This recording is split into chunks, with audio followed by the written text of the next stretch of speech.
Why do we celebrate a special feast just for the Dominican saints? It seems a little bit redundant, doesn't it? It's not as if last Friday the church celebrated the solemnity of all saints, except the Dominican ones.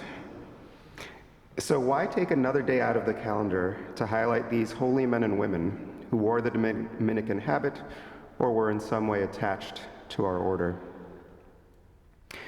If you think about it, there's something deeply human and beautiful about celebrating those who are particularly close to us. It's not hard to think of everyday examples. From the moment they arrive at Oxford, students cultivate a loyalty to their college, I presume. It's not uncommon to feel a deep love for the particular part of the country that one comes from. Countries celebrate national heroes, but local regions also celebrate local heroes. And so too in the life of the church. Just as we celebrate all the church's saints on November 1st, so too today we celebrate the men and women who have attained the heights of holiness by following the way of life that we have inherited from our Holy Father Dominic.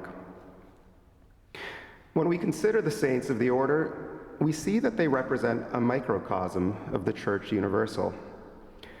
Just as the Church celebrates St. Francis, the lover of poverty, alongside St. Louis, the King of France, so too we celebrate towering intellects like St. Albert and St. Thomas, alongside simple, holy men and women like St. Martin de Porres and St. Catherine of Siena.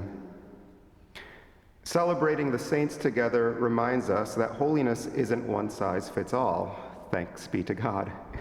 How boring that would be. Like the men celebrated in the first reading from Sirach, the saints of our order served God in myriad ways, each reflecting a different aspect of the Lord's goodness and beauty. And like them, we are called to do the same. This is, after all, one of the reasons we followed the Lord's call to join the order, to be more perfectly converted to Him, as so many of our brothers and sisters before us have done.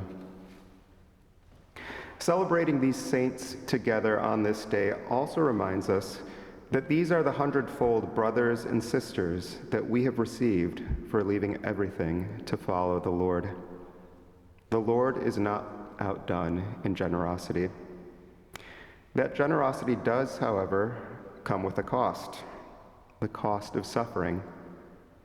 Alongside the hundredfold, the Lord also promises us persecutions. As Cordelia Flight says in Brideshead Revisited, no one is ever holy without suffering.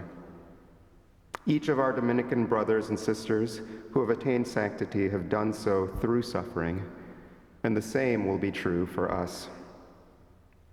Today, then, as we celebrate the triumph of these great men and women, let us ask them to pray for us, to obtain for us the grace to accept whatever trials may come our way, so that by persevering through these trials, we might one day join our Dominican brothers and sisters in glory.